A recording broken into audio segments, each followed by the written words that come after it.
Go to overcomecompulsivehoarding.co.uk/online therapy to get 20% off your first month of cognitive behavioural therapy, with weekly sessions online with a therapist, in addition to worksheets, a journal, meditation and yoga videos, and unlimited messaging.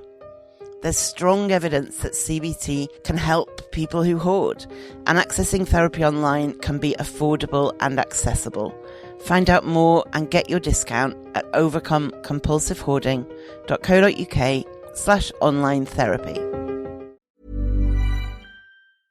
A lot can happen in the next 3 years. Like a chatbot may be your new best friend. But what won't change? Needing health insurance. United Healthcare Tri-Term Medical Plans are available for these changing times. Underwritten by Golden Rule Insurance Company, they offer budget-friendly, flexible coverage for people who are in between jobs or missed open enrollment. The plans last nearly 3 years in some states, with access to a nationwide network of doctors and hospitals. So for whatever tomorrow brings, United Healthcare Tri-Term Medical Plans may be for you. Learn more at uh1.com. Think of all the sleep hacks you've ever heard. You could spend years trying them all, or you could instantly transform your sleep with Boll and Branch. They make the softest, most breathable bedding you'll ever feel. And it's all 20% off. That's their best sale of the entire season. Millions of sleepers love their buttery soft sheets, airy blankets, cloud-like duvets, and so much more. And you can try all of them for 20% off with promo code BUTTERY20. So hurry to bollandbranch.com today. That's BOLL and branch.com. See site for details. I'm Sandra, and I'm just the professional your small business was looking for. But you didn't hire me because you didn't use LinkedIn Jobs. LinkedIn has professionals you can't find anywhere else, including those who aren't actively looking for a new job, but might be open to the perfect role, like me. In a given month, over 70% of LinkedIn users don't visit other leading job sites. So if you're not looking on LinkedIn, you'll miss out on great candidates like Sandra. Start hiring professionals like a professional. Post your free job on linkedin.com/spoken today. Welcome to the Overcome Compulsive Hoarding with That Hoarder podcast. I am drowning in stuff and trying to find a way out. Listen as I explore the issues and delve deep as somebody profoundly affected by hoarding disorder. Find out more, including links to subscribe to the podcast and all my social media at overcomecompulsivehoarding.co.uk. Finally, I am not a doctor. I'm just a hoarder doing her best. So do seek professional support if and when you need it. So I am here today with Sarah Rees, a cognitive behavioural therapist who previously worked as a mental health nurse. She has a podcast, Ask the Therapist, and has also trained in compassion-focused therapy. As regular listeners know, I've had CBT, cognitive behavioural therapy, around hoarding stuff, so I thought getting a specialist on would be really interesting to talk about CBT and hoarding. Sarah, how are you? I'm very well, thank you. Thank you for having me on. It's lovely to be here. Great to have you. So, how would you explain how cognitive behavioural therapy works? Where to start? Try and kind of simplify it. I suppose CBT is quite different from other forms of therapy in that it's quite a practical approach. So many of the other therapies, it's kind of the main aim is kind of talking and listening to how you say things out loud, because often when we say things out loud, it's very different from when they're just going around in our minds. And then the therapist kind of helping you get a bit more clarity on that. There is that within CBT. So the founder, Aaron Beck, came from a counselling background. That's very important to him. But it's about CBT is goal-focused, it's very collaborative, and it's very practical. So the idea behind it is that the person coming for CBT is an expert in their experience and what they're struggling with. And the therapist, CBT therapist, has been trained in kind of generally a form of therapy and then CBT on top of that. So they're trained in all the evidence base to treat different kind of anxieties and mood disorders. So the fundamental principle of cognitive behavioural therapy is that our thoughts impact how we feel and then what we do. And you work with a therapist. Initially, you do an assessment. So that's about the sharing of information. And then you develop what's called a formulation of what the presenting problem is. It's generally we work in the here and now in CBT therapy. So we're kind of looking at what you're struggling with in this moment, and we develop what's called a formulation. It's a bit like a jigsaw of how your problem, all the pieces, different pieces of your problems or what you'd like help with. And we map that out, and then together we kind of test out different theories and hypotheses on kind of helping somebody change their thoughts, helping somebody change their patterns. So we help people increase their awareness of the patterns they're in, and then start to change their patterns, unhelpful patterns that they're in. I know when I had it, I did go into it very skeptical, if I'm honest. And part of that skepticism was that I worried it would be that it was like a formulaic process that the therapist would take me through. Yeah. Whereas in reality, it was really personalized, and we worked very much on what I brought, like you're saying, kind of what's going on this week and how I'm doing. And the whole experimentation aspect of it, no exaggeration, changed my life. Oh, wow. Yeah. As somebody who was very like, I can't do it unless I'm going to do it right. If I instead thought, oh, I'm just doing an experiment, it freed me up to risk doing it wrong. Yeah. Which felt it was a lot freer, because if I tried something and it didn't work, it wasn't that I had failed. It was that we did an experiment and it didn't quite work, so let's reassess, kind of thing. All information is good information. So if you try it out and it doesn't work, it's like it's about meeting that with curiosity and thinking that's really interesting, because therapy is all, a lot of it is about understanding people's fears, the blocks, resistance. What are the blocks to kind of getting people to where they want to be? And it's a kind of a windy path that you go through in cognitive behavioural therapy. Yeah. So in terms of hoarding, what are common issues you find people who hoard need help with? I think with everybody, I think you can't underestimate the awareness of our minds. That initial assessment phase is really important. Becoming really aware of what the problem is in a different way is really useful. I think with hoarding, what I'd be really interested in, if I thought about somebody who came to see me, is about what the function of it is, why it's there. Often the things that we do day to day are there for very good reason, and they built up over many years and they serve an important function. Yeah.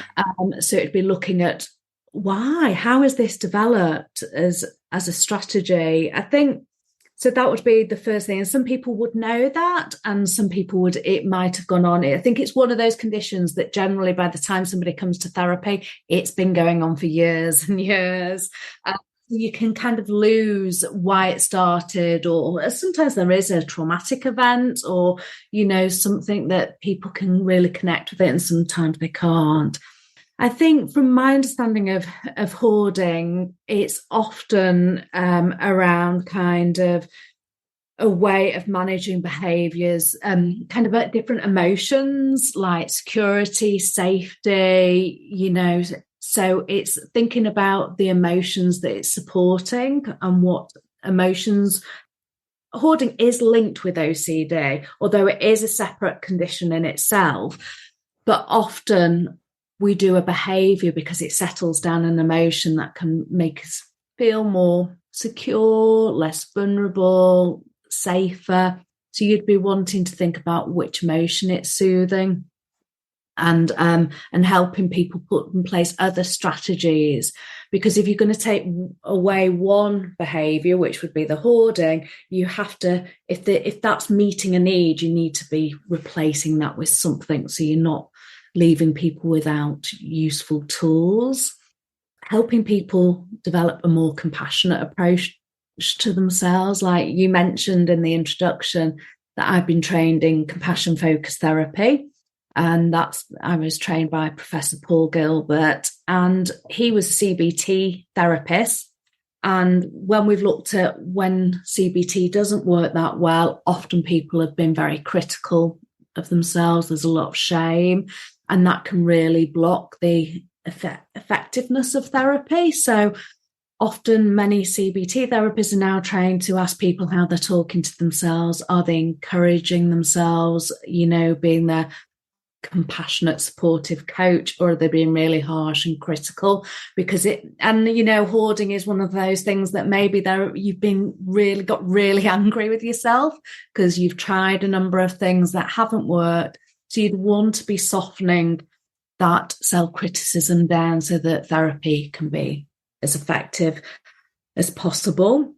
You'd be looking at the ways people manage, so what they're really identifying all their behaviours. And often with different anxiety disorders, the things we do are called safety behaviours. So we're kind of keeping ourselves safe in a way. And you want to know all those things people are doing and starting to kind of soften and reduce those.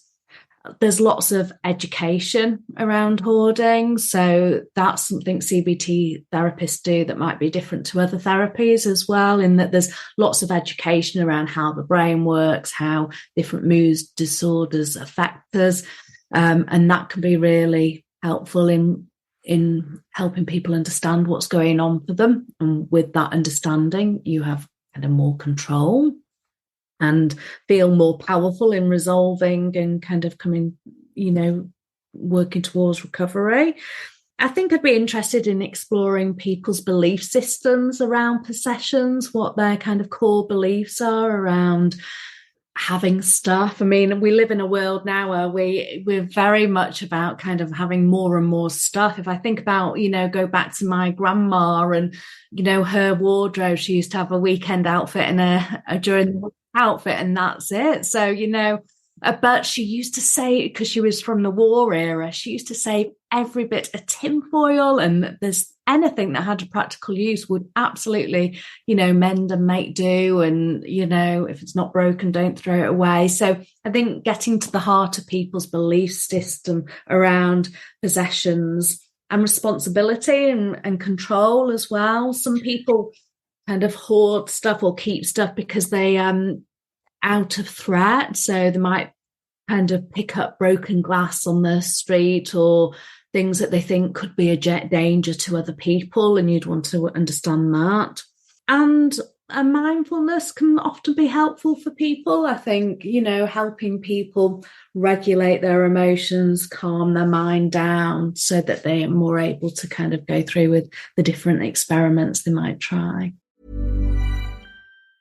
Hey, I'm Ryan Reynolds. Recently, I asked Mint Mobile's legal team if big wireless companies are allowed to raise prices due to inflation. They said yes. And then when I asked if raising prices technically violates those onerous 2-year contracts, they said, "What the f*** are you talking about, you insane Hollywood ass?"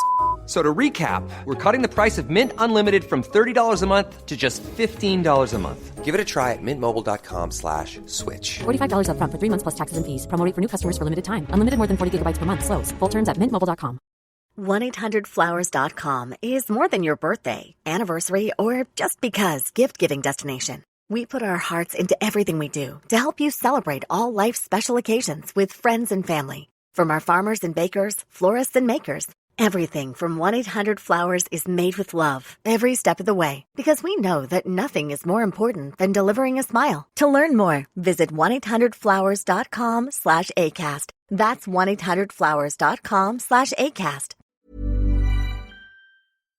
The compassion thing is really interesting. And given that it's such a stigmatized condition, hoarding disorder, I think that adds to why we might criticize ourselves. Because you think, well, if somebody else came in here, they'd be disgusted. Therefore, it's disgusting. Therefore, I'm disgusting. And it kind of, I can absolutely see how that forms and sticks. And the thing about responsibility resonated as well. I think a lot of the individual behaviors in hoarding might be admired in other people, that you don't throw things away. Like you were saying, we are both British. We both had grandparents who were in the war era and lived on rations and all of that. It sounds like a good thing that you don't throw something away if it can be recycled, or you don't throw something away if it can be donated. But it's like it just goes to an extreme, isn't it? It kind of ends in, so you don't throw anything away. Yes. Yeah. So you want to kind of maintain the helpful part of that belief and kind of soften the part where it becomes unhelpful and start challenging those beliefs as well. So most of the research into hoarding and therapy is in CBT. Why do you think CBT seems to be one of the more effective forms of therapy for hoarding disorder? I think, CBT is kind of, everybody's talking about it. If you go to the GP, most GPs say have CBT. And a lot of that is because it's got a lot of research and evidence base behind it. But I really believe that we are all individuals, and what works for one person won't work for another person, So if you read about CBT and you think, this just doesn't sound right for me, the interesting thing is that what we know is really effective is your relationship with your therapist. So if you work with somebody, no matter what their training is, that you feel has your best interest at your heart, in their heart, and you feel they can get you better, you'll get better. So I think that's important to say. But CBT there's been a lot of research around hoarding, and they've put together a CBT protocol for the treatment of hoarding. So there's been lots of funding thrown at it, and it's got a good evidence base. That's why I think. But I think also it's, hoarding is a behaviour. It's something you're doing. So it takes behaviours to kind of unravel it a little bit. And CBT is very practical. So it's more than just talking it through. It's really exploring the unhelpful patterns you're in and looking at changing those to make them more helpful. So you develop patterns that work better for you and testing things out. And there's lots of homework as well. So I think that's kind of a few of the reasons why I think CBT is kind of going to be the most effective therapy. So when I had it, it definitely changed some of the ways I approach the problem. One of the big differences, as well as the experimentation thing, is to go beyond my immediate reaction to something. If I go into a room fully intending to tidy up and just go, I can't. That prior to CBT, that would be where I would stop. But then CBT kind of taught me to go, why can't you? What's actually going on?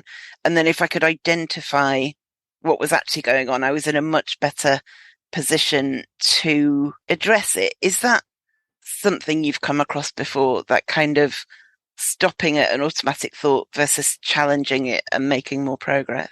Absolutely. I mean, I think what it sounds like you were taught is to really notice the triggers. And slow the pattern down. So you were just kind of going into a room going, absolutely no, I can't. So that sounds like a feeling came up in your body and that you were like, I can't tolerate this. Yeah. So it's like, how do we get you to a place where you can tolerate and stay in that room a little bit longer and move forward and in a very, very slow graded way. So you're not overwhelming yourself, because that might have built up over a long period of time.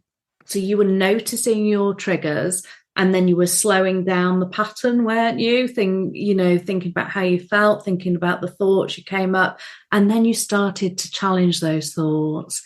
You got a bit of distance from those thoughts, and you were getting a bit more flexibility with those thoughts. So instead of just going with that, nope, I can't, that you started challenging that and getting a bit more flexibility with it. So that all over the place in CBT therapy, yeah. So if I could then identify, okay, I'm actually overwhelmed at this. And then I would go, okay, we've done overwhelm. I've got strategies for overwhelm. Let's look at those. Or it might be, I'm sick of working in this room. I can't face it anymore. And then once I'd worked out that was what was going on, I could go, okay, I'll do something in a different room then. It positioned me better, definitely. So in my very basic understanding of it, CBT is about the cognitive stuff, which is about the thoughts and how it affects our behaviour. And you've also mentioned feelings coming before or after the thoughts. I can't remember. I don't think there's any right or wrong. No, I think sometimes we have feelings and then thoughts, and sometimes the other way. Yeah. So what is the link between thoughts and actions? And does that link between thoughts and actions work differently in people who hoard? What's your sense? Do you feel like it works differently with people that hoard from your experience? Yes, I think in certain areas it can. I think the thoughts initially can be different. Like, I absolutely have to save everything, or I will be overwhelmed with regret if I get rid of that, or that kind of thing. And so I think the thoughts are different, which leads to then different actions, perhaps. Yeah, those emotions sound, as you said that, I absolutely can't get, I'd be filled with guilt, is their thoughts, but they're protecting you from an emotion which sounds kind of, you just can't tolerate it at all. And so in CBT, I mean, I think you've got a good understanding as well of it, that it's your thoughts impact how you feel and then what you do, but also what you do impacts how you feel and how you think as well. Yeah. So there's a couple of ways that I'll come at this, but I suppose I sometimes say to clients, but we're kind of all a bit like onions. So in the center of us, in our core of us, we have core beliefs. So things that I really believe in, like one of mine, we're talking about kind of generational things that come down is like, don't leave anything on your plate. Like, I can't throw away food. That's come from generations. That would be like, I must not waste, or the core beliefs are kind of I am statements. I am kind of clever, or I'm not clever, or I'm bad, or I'm good. And at different times in our lives, those core beliefs would come to the surface. Like if I'm doing an exam, I'm not clever would like stand right in front of me. And then at other times where if I've just passed an exam, I'm clever would kind of come to the forefront. So we have these core beliefs at our center, which get triggered at sometimes in our life. And those core beliefs shape kind of our automatic thoughts that pop up, and they shape kind of as a result of them, we have kind of rules for living, how we operate in the world, like not throwing things away.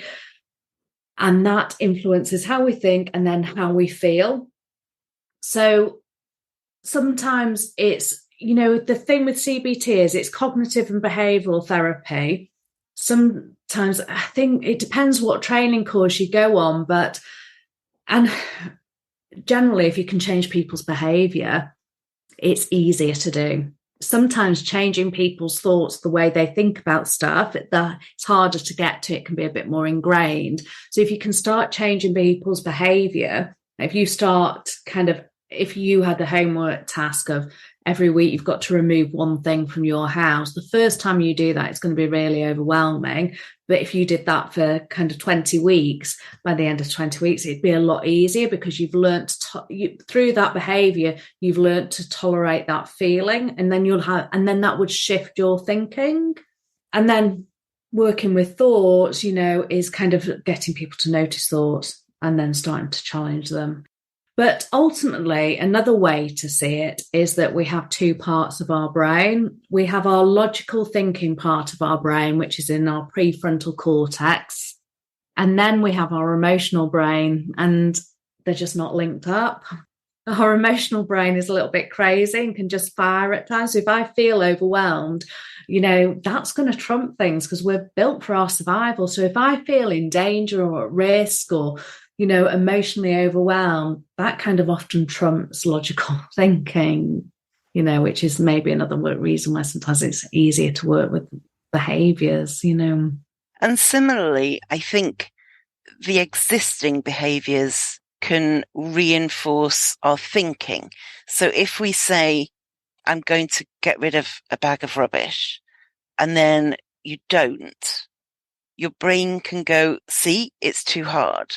And it's proof that, okay, I can't do this, which is that core belief thing. I am not a person who can get rid of a bag of rubbish. Even those statements that you use there, I can't do it, you'd be looking at softening that. And sometimes you can do that yourself, but sometimes having a therapist listening really carefully to the words you use. I can't, you have to, I didn't do it this time. This is tough. And it really is tough.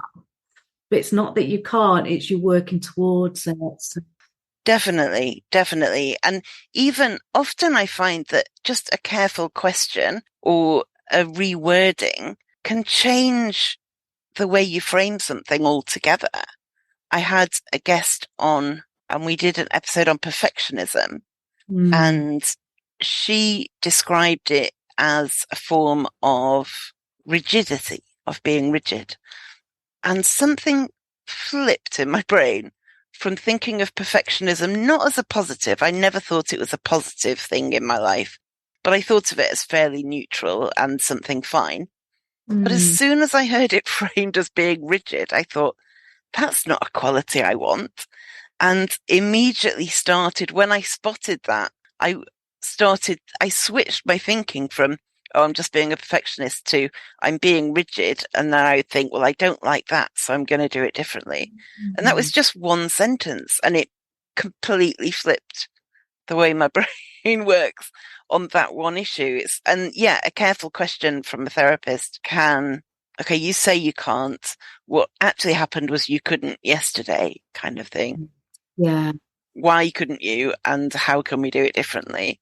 Because when you say you can't, I mean, that shuts you down emotionally. You just give up, don't you? What's the point of trying?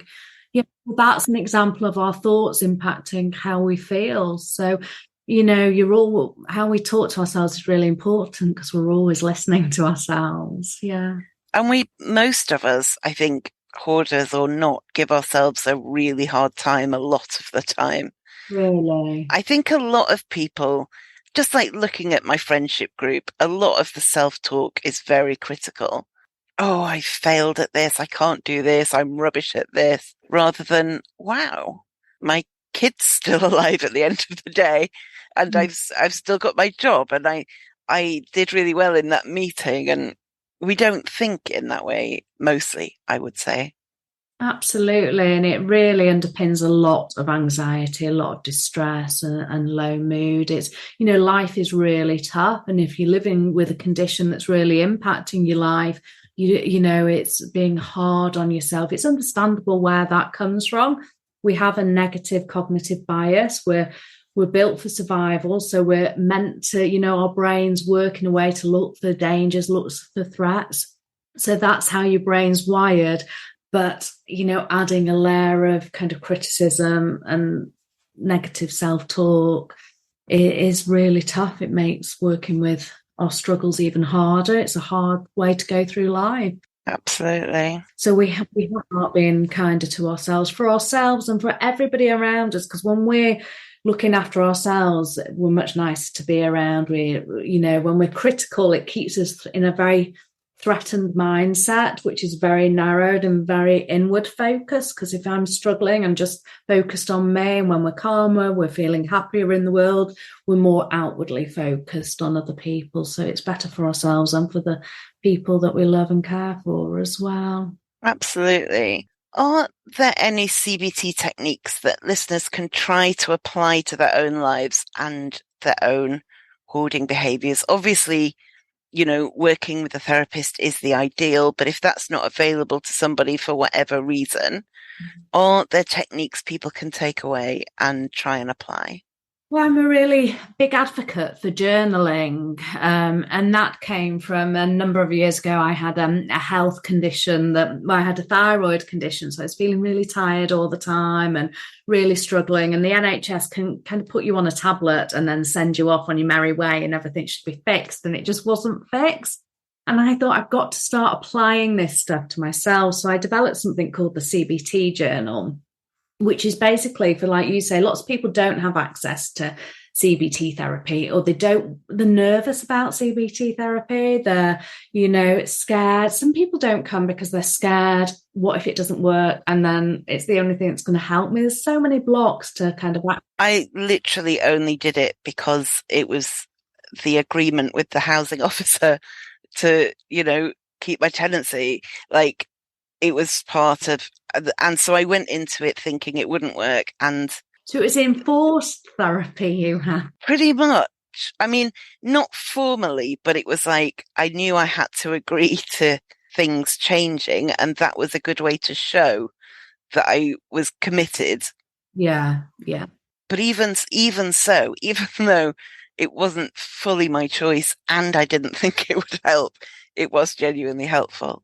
It's not what I always say, it's not like a complete fix for everything, but I don't think anything is a complete fix for everything. But what it definitely did do, and it's more than a year now since I had it, is gave me tools that I still use. Yeah. And what I can hear in how you talk is that you're more aware of stuff. Yeah. And I think if you are not ready for therapy or can't access therapy, starting to journal kind of your thoughts, how you feel and what you do. So because when you write it down, I think it's very different than having it just going around in your head. You're starting to create awareness of mind. And when you have awareness of mind, you then have more choice over what you do with that information. You want to start noticing your triggers, noticing the thoughts that happen, the things you do to manage, the feelings that you might be pushing away or avoiding or being scared of. So journaling every day, even if it's for a few minutes, and that'll give you a wealth of really useful information. And then you need to think about your goals of where you want to get to. And in really small little steps, start altering behaviours, starting to you'll see patterns of thoughts emerge as you journal, ways you're talking to yourself. Like, what was really annoying for me was every time I went to the gym, I did feel better. I didn't want the gym to work because I wasn't a gym going, but I was like putting on loads of weight because your metabolism slows down. And I was like, and then so you carry on with things that help. Like when it's written down, you can't ignore the evidence. And that's why in CBT, we get people to write things down in between sessions or during the session because we get a lot more information.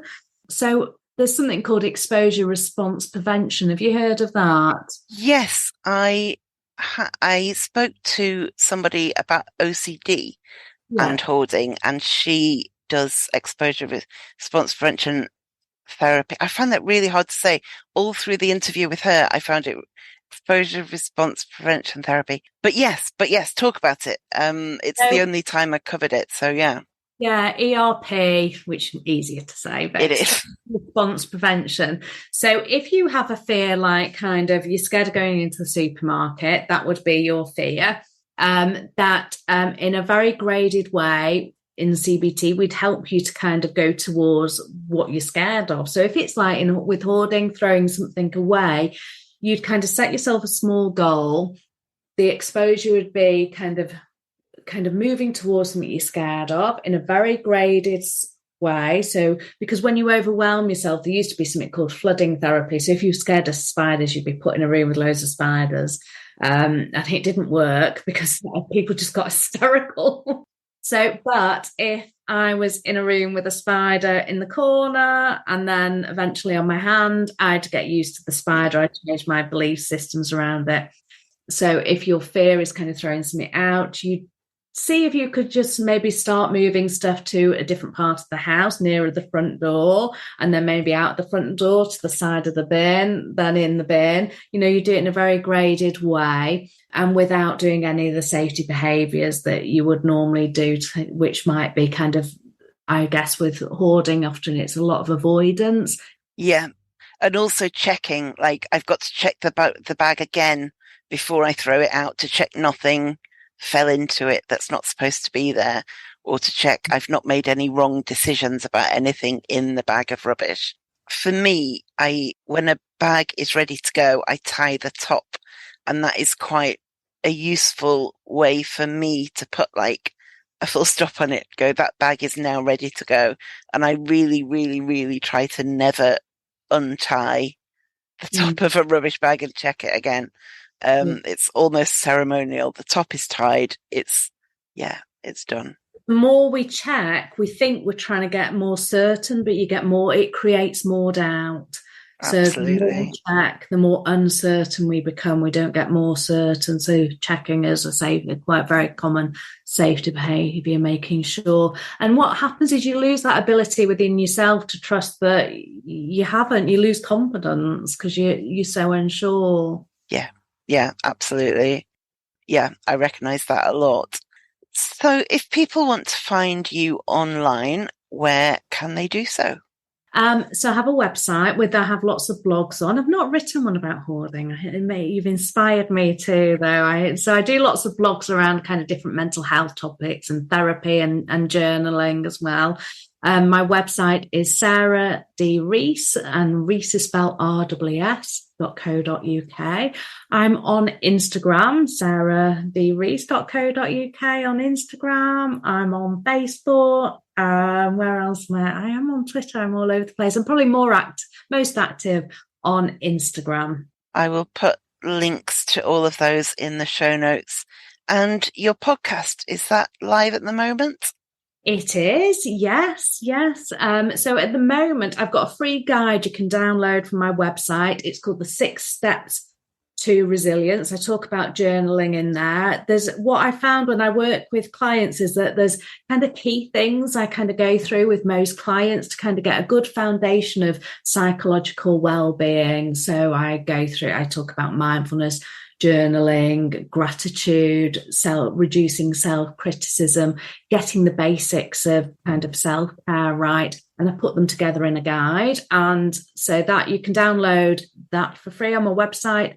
And I'm doing at the moment a podcast every 2 weeks, which is going through one of those steps. So I think the last one was on journaling. I've done a really good episode with Paul Gilbert around compassion focused therapy. So he talks about that. There's lots of episodes around kind of different types of therapy, and I've had lots of guests. So hopefully people find it a useful resource. Absolutely. So I will link to that as well at overcomecompulsivehoarding.co.uk. Sarah, thank you so much for coming on. It's been really interesting to talk to you. Thank you for having me. I really enjoyed it. Do you have any burning questions you'd love me to answer? I'll get to the top tip in a second, but my first Q&A episode was really popular, so I'm going to be open to questions on a rolling basis, and then when I have enough, I'll make another episode answering them. Contact me on Twitter, Facebook, TikTok, Reddit, YouTube, or plain old email. All the links are on my website at overcomecompulsivehoarding.co.uk. Ask me anything and I will do my best to answer it. Now, your top tip. So today's top tip is a quote from Hugh Laurie, comedian, actor guy. He said, "It's a terrible thing, I think, in life to wait until you're ready. I have this feeling now that actually no one is ever ready to do anything. There's almost no such thing as ready. There is only now, and you may as well do it now. Generally speaking, now is as good a time as any." Okay, thank you for listening, and I will speak to you next time. Thank you for listening to the Overcome Compulsive Hoarding podcast. You can find more online at overcomecompulsivehoarding.co.uk. You can find me on Twitter at @thathoarder and on Facebook at Overcome Compulsive Hoarding with That Hoarder. To find out more about how you can support this podcast and the overall project, go to overcomecompulsivehoarding.co.uk/support and do subscribe to this podcast so you make sure you don't miss any future episodes.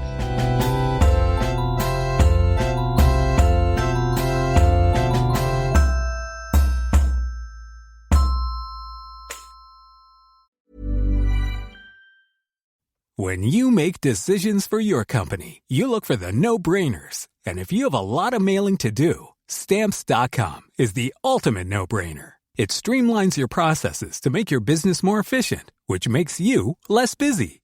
Mail checks, invoices, legal documents, and everything you need to keep your business running with Stamps.com. Seamlessly connect with every major marketplace and shopping cart. Schedule package pickups and see your cheapest and fastest shipping options from different carriers, with rates up to 89% off USPS and UPS rates. And with the Stamps.com mobile app, you can take care of mailing and shipping wherever you are. Make the same no-brainer decision as over 1 million other businesses with Stamps.com. Sign up with code PROGRAM for a 4-week trial, plus free postage and a free digital scale. No long-term commitments or contracts. That's Stamps.com. Code PROGRAM.